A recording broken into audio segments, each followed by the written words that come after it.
Today, we have a glow of joy. I mean, a bright light that emanates from this fun, beautiful, bubbly woman. Every time I see her, she is so loving, so giving. She is so talented. I mean, she's an actor. She's a singer. She's a teacher. She has credits like Superstore, my voice. Can we start over? Oh, I like that. I like Superstar. Okay, hey. Hold that vision. Okay, Superstar. She is a superstar. Superstore, Life in Pieces, The Middle, Joe Dirt, The Neighbors. I could keep on going. Tracy Weisert. Tracy Weisert.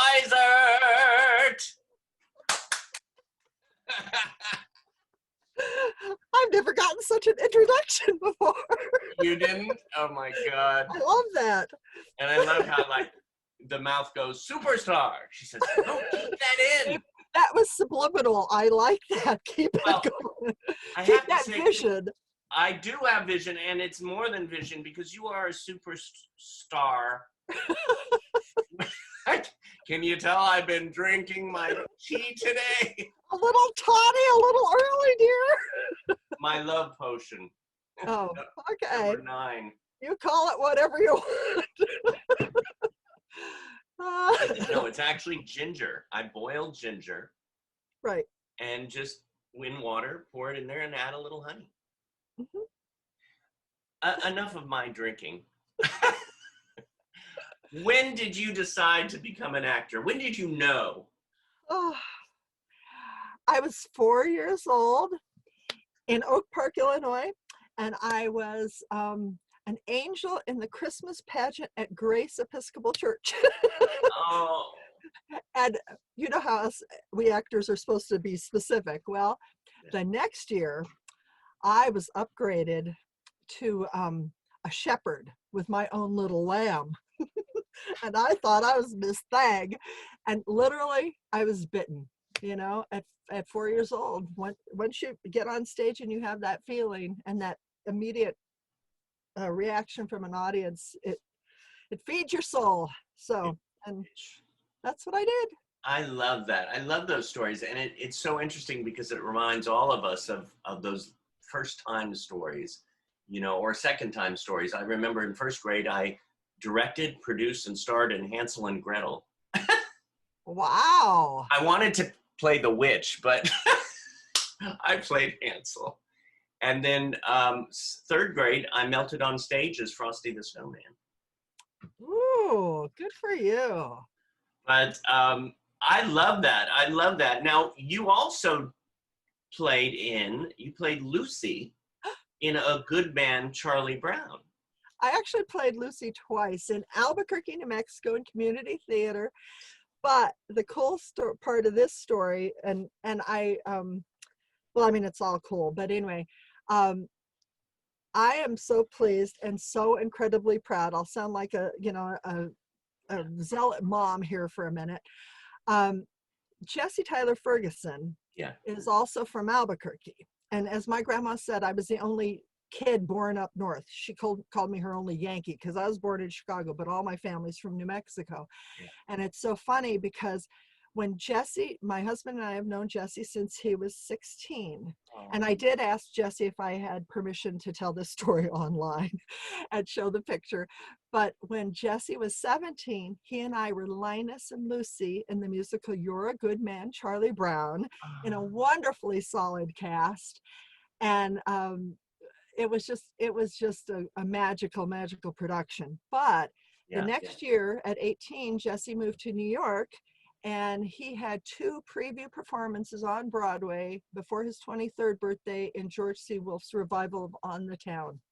And I still am so excited for him because, you know, now 5 Emmy nominations and 11 years of success on Modern Family and 3 Broadway shows.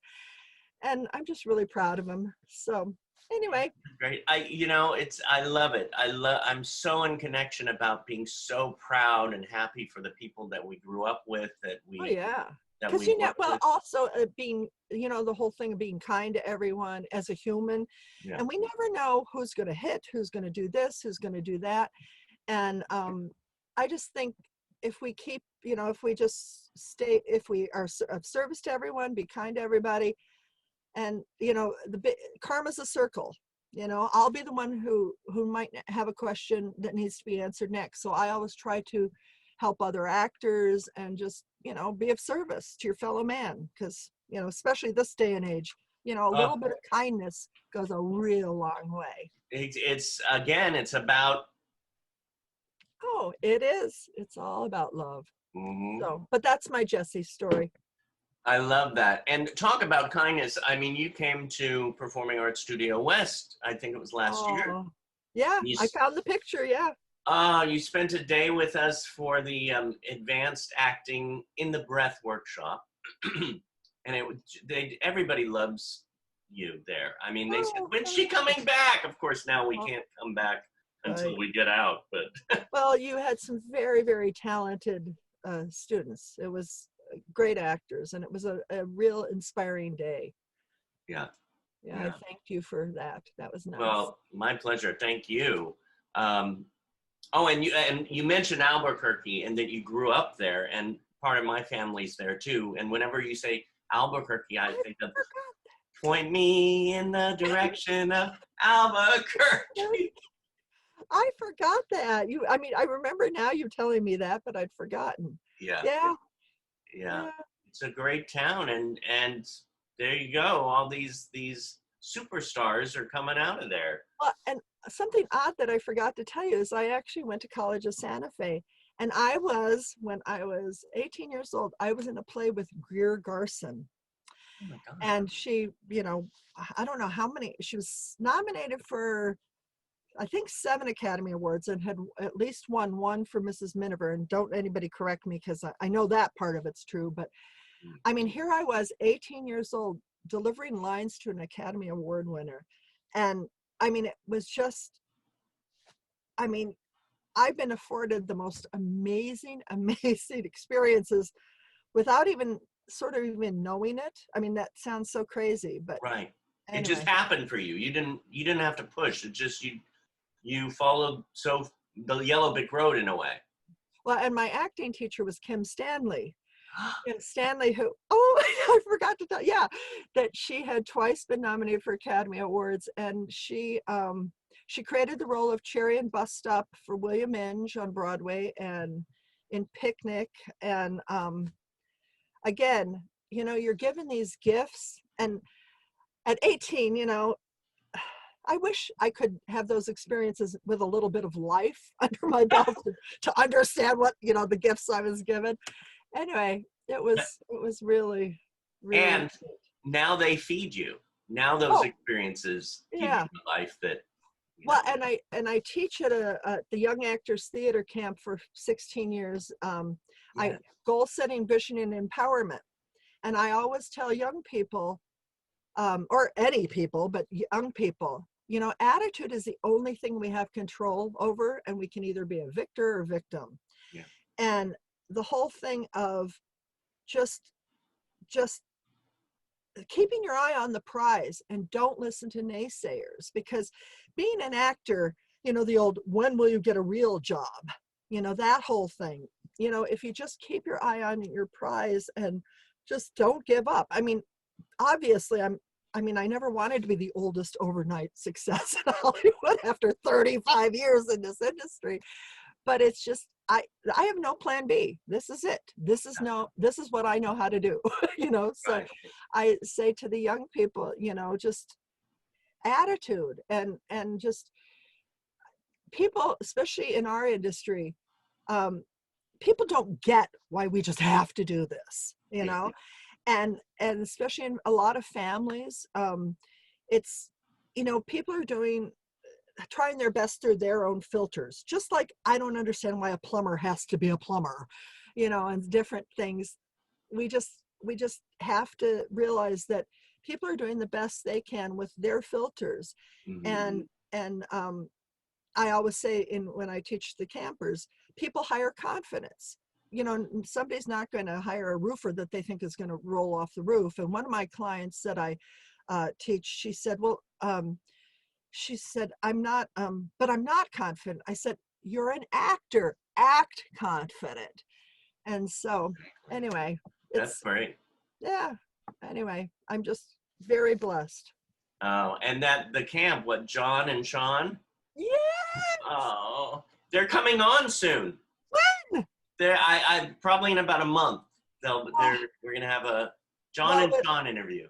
Oh, well, now we met on the right when they moved here from San Francisco, or the Bay Area. I'm sorry, not exactly San Francisco. And it's so funny because we met on the set of David E. Kelly's show, Boston Public.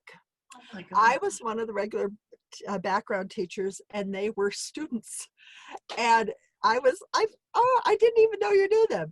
Anyway, I was sitting doing postcards. We do, for those who don't know, we do a lot back in the day. We would do a lot of self-marketing. Even when we have agents, we have to do a lot of self-marketing because nobody can sell Tracy or David better than Tracy or David.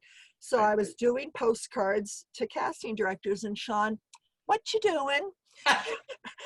So in holding there, I was sitting there in the holding area, and he literally, and he'll tell you this, he literally bled my braid dry for about 8 hours, but it started a fabulous, fabulous friendship. Yeah. And it just, and I'm so proud of them because they've done so well. And unfortunately, because of COVID, camp isn't doing so well. They were up to, I think, 4 sessions of camp last summer with 100 kids per session. Yeah. And their camp changed my life. Literally, it's the most safe, wonderful, nurturing environment where people can just be themselves. Yeah. And again, people, you know, you find your tribe. You're all there. And maybe somebody who was from a small town and was the big fish in their small pond, they come to camp and they meet all like-minded people. And I love, love, love, love teaching at camp. And we have had so many success stories from camp, but I'll let them tell you that. But well, I have to, you know, I've known of their camp throughout the years, and I've always wanted to go. And when we open after the quarantine, I want to visit the camp one day. I mean, from what I've seen, from what I've heard, what I've talked about, just a brilliant place. It is. It's magical, and you can't. You have to just experience it. It just was wonderful. So yeah, it's sad that we couldn't do it, but I want everybody to be safe. Oh, you got to be safe. This is the time to be safe, so we can get out there and party later. Party. So what about I'm going to throw out a name.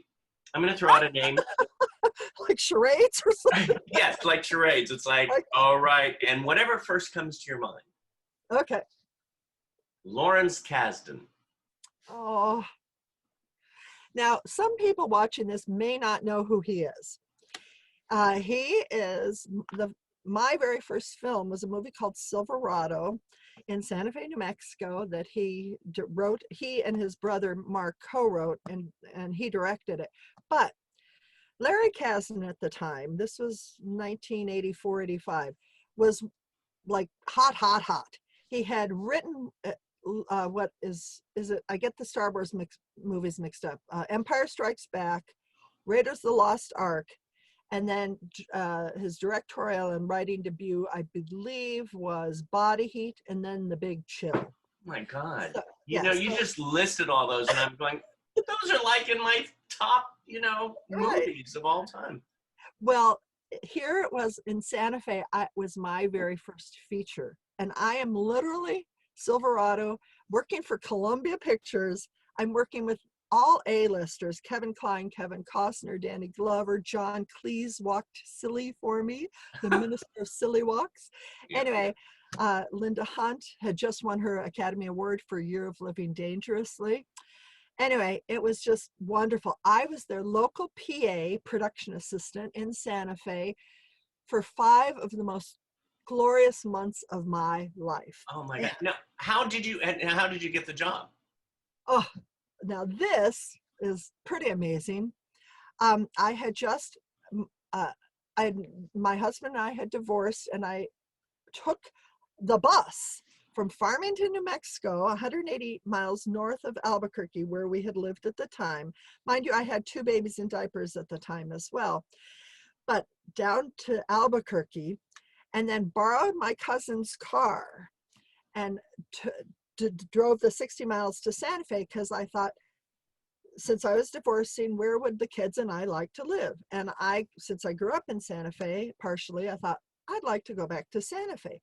So I called the New Mexico Film Commission, and I asked them if they had any openings, because I knew I wanted to do this in something to do with show business. Mind you, I was so blissfully naive. I had no idea what I was really doing.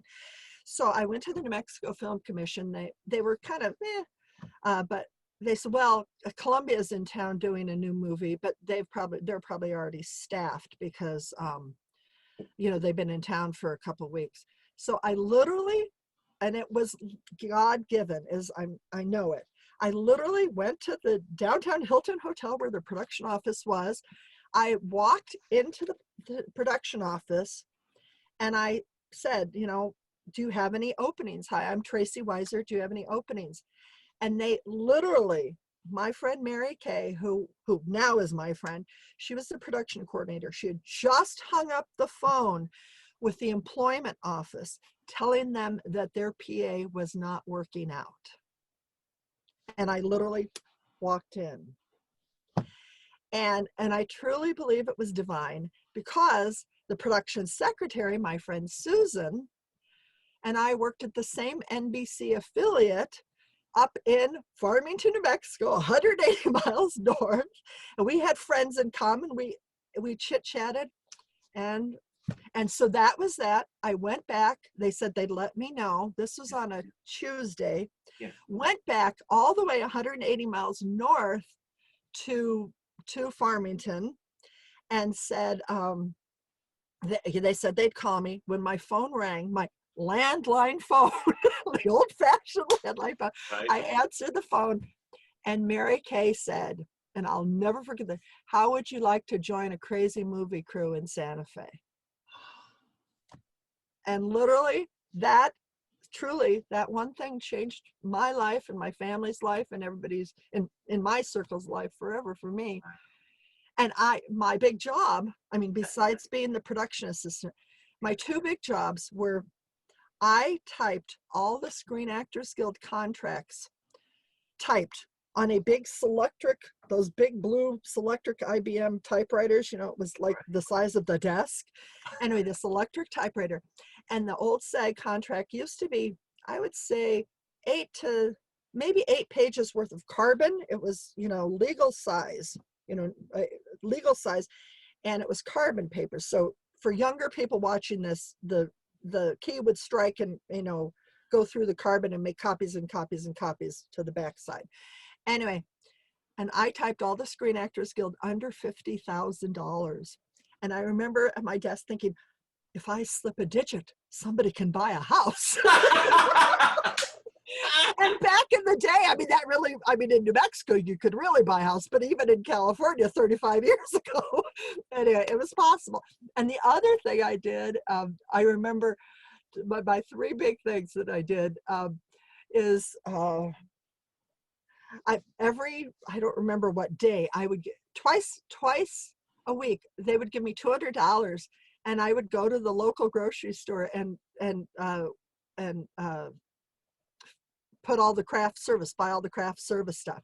And again, $35, 35 years ago, $200, and the people at the local Albertsons or whatever probably thought, what does she do? Because, I'd have cookies and sodas. There was no Costco at that time, right? No, there wasn't. And so that was one of my jobs. And then the other job was Xeroxing the production report to send back to, it used to be the Burbank Studios was Warner Brothers and Columbia combined. And I'd have to do, 11 copies of the production report, which, on paper, what happened the day before on paper, for them to see in the meeting the next day in Burbank. And it would be FedEx, and I thought, if I, you know, miss one, you know, there's going to be some exec who's PO'd. And so my little, I mean, any little job that people think is mundane, it's not. If you're a part of a machinery, you're a cog, whatever, you're just as important as the bigwig, you know, because those little things, you know, as my husband says, it's this little things that make up things, you know, to be successful. But anyway, enough about Silverado. I just went on a I total. know, I love it because it really shows, you know, there are links in the chains, and we're all doing our work to create. There's no small jobs and no the whole small thing. Jobs, no smaller actors. The commitment, you know, if I tell my garbage man, my garbage will be there on a Monday, by golly, it'll be there. And just a sense of commitment. That's another thing I teach about class. I mean, in camp, you know, your word is your word. If you, like my kids, I always used to say, you lose your integrity once, you don't get it back, you know, or it takes a very long time to repair that. Yeah. Sorry, I went on a tear. No, I loved it. I hadn't thought about shopping for craft services. No, I love that you said that because it brought back memories, because for 4 years I did craft service for Jon Favreau's show. I didn't know that. Dinner for Five. It was so great. It was, again, I love how we get into the families, you know, these little families throughout our life. And we still have some of those people in our lives. We keep hold of them. Oh, I'm still friends with Mary Kay and Susan. They now live back they are in Santa Fe. I saw them Brian and I saw them just last year, or maybe it's been a year and a half. And then I have worked with or seen, I worked with Kevin Costner again in Wyatt Earp, which was my next feature, which was Lawrence Kasdan. Yeah. And then I've seen Danny Glover since. Jeff Goldblum. Yes. Yes. Jeff Goldblum and I, this talk about big full circle. He was in what's it called, in Silverado, and I don't know how long his character of Slick worked on the film, at least a month, maybe longer, but he and Kevin Kline were roommates in Santa Fe. But anyway, it's funny because 29 and a half years later, so this is going fast forward, I did a GE commercial. Gosh, how many years has it been now? Maybe 5 years ago. Right. With these crazy, wonderful directors named Tim and Eric. Tim and Eric are like they were like the Funny or Die guys before Funny or Die. They had such a college following, but they had a show on Adult Swim called Tim and Eric Awesome Show. And I'd worked with them 4 times on that show. And they would just have me do like a little teeny snippet. And whenever they would do this one sketch, they would always bring me back as like the bookkeeper who puts up with their antics because she has good insurance. You know, all I would do is I would always just do it like a real dry look or something to them. So I auditioned for this GE film, or this GE spot. I didn't know it was Tim and Eric who were co-directing it.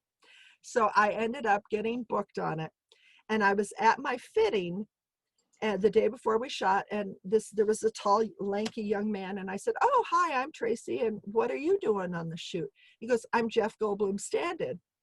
And I said, "Jeff's in this?"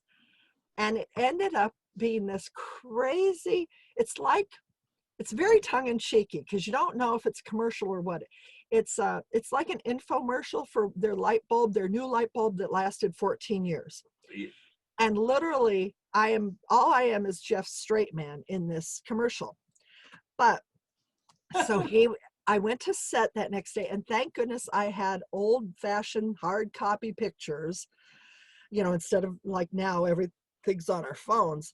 And I took this picture of Jeff and I dancing in the Silverado production office from 29 and a half years prior to set with me. And Tim and Eric got such a hoot out of it. And I'm sure like maybe some of the GE people or the BBDO, I think was the ad agency, maybe their account executives weren't even 29 and a half. But so I took this picture, and Jeff was rapping right when I was coming on, and, you know, co-starring, you know, just polite, introduction and stuff. And I said, actually, Jeff, I worked with you on Silverado. And he looked at this picture and he knew exactly who I was at the time. And so we have this great, great picture of on set of him. He's oddly enough, in a white bathrobe because he had just gotten out of a hot tub.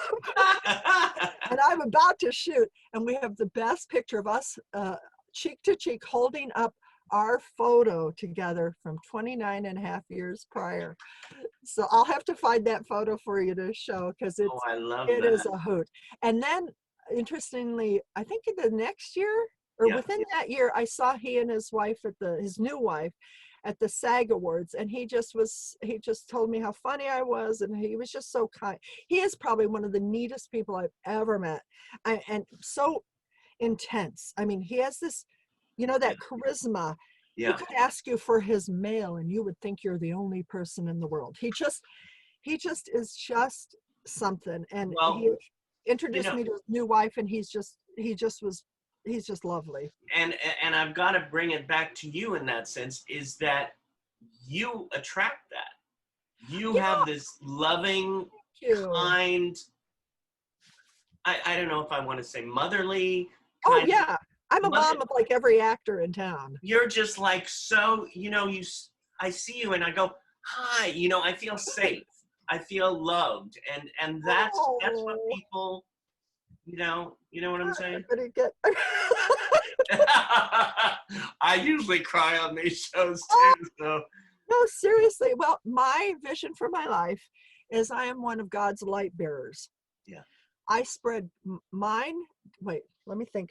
I spread my light and my light, love, and laughter in my life, my friends, families, audiences, and strangers' lives with ease and grace.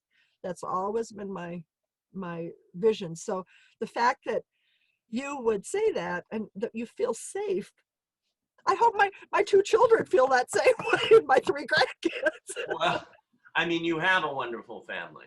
You have 2 children. Mm-hmm.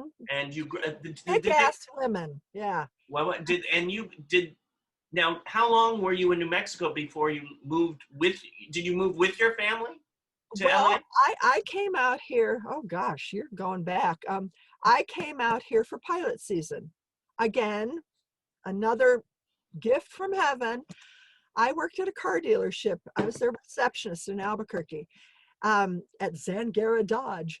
Whenever I say that, I almost sing their jingle too. I've been there. Anyway, really? Anyway, so I was their receptionist, and honest to God, David, I no more knew that day that I was going to quit my job and move 800 miles to Los Angeles. I can't explain it.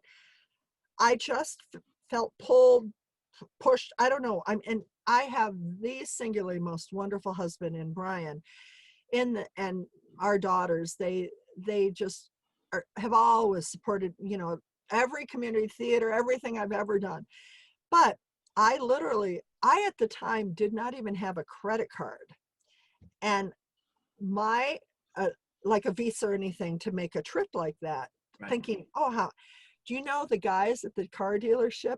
They went around and they got they collected $300 cash for me for traveling money. Oh God, how did all these things that I haven't thought about in ages, and literally with the blessings of my children and my husband, I moved temporarily. I mean, I went for pilot season in February from New Mexico to LA, and I ran, and a friend of ours that I worked with at an ad agency, his wife was an English nanny, and she had a friend in LA in Studio City area in Valley Village that actually was an English nanny, and that they rented me a room. And so it was just, a friend of a friend who referred, Yeah. And I literally came here for pilot season. And then we've lived here now, my family and everybody.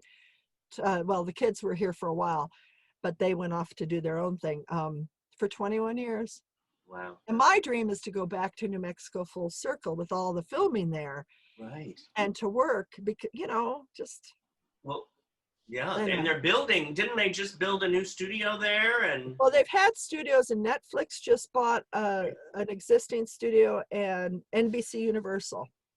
So, and they filmed. In fact, New Mexico was one of the first states that had a film office in the 60s. It was one of the first states that got that it was a clean industry that came to town. Yeah. And they, before Atlanta and all these other cities, we were the ones who gave the gross receipts tax, this tax incentives and such, way before anybody else did. Yeah. So, yeah. I love that. I love that full circle thing too. And I mean, and you have grandchildren, and I love it.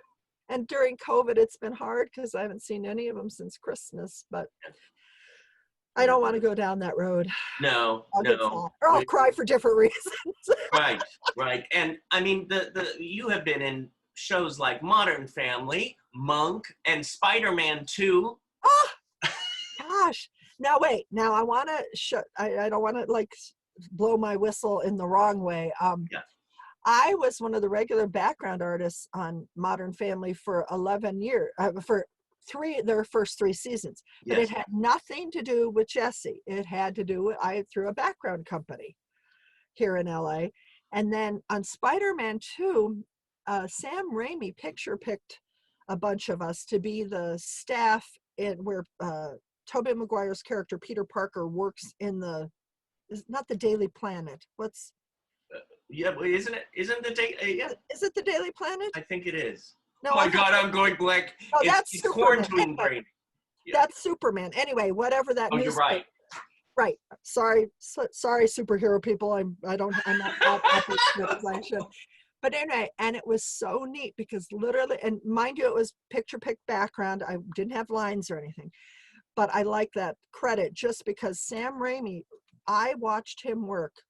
Probably for a week, probably about 12 feet away from him. And it was just, I always say to anyone, no matter what the job is on a set, hopefully when things get back to normal, if you can ever get on a set in any capacity, it's the best learning experience because just keep your eyes and ears open and you find very quickly what to do or what not to do. Very quickly. Yeah. And not to be the squeaky wheel, just be a sponge and take it all in. And being a PA in my first job on Silverado 35 years ago, that has helped me so much in front of the camera as an actor, just understanding and appreciating everybody's jobs on sets. Because like I was saying about, typing the SAG contracts and Xeroxing the production reports. Everybody's job is just as important as whoever's number one on the call sheet. Yeah, and everybody, they're doing their job. They enjoy doing their job. Some people love behind the camera, some in front, and some in the middle. But that education of a production background has served me so well. Just in front of the camera, just appreciating everyone on a set. I have to just ask one question. When you got to as the background on Modern Family, were you surprised to see Jesse there, or did you know beforehand? Oh no, the night before, I think I emailed him, or probably emailed, not text back then. I said, I think I'm working on your family show tomorrow. And actually, their first AD, God love Lisa, she was so wonderful. She actually took a picture of Jesse and I in the stairwell on their, it wasn't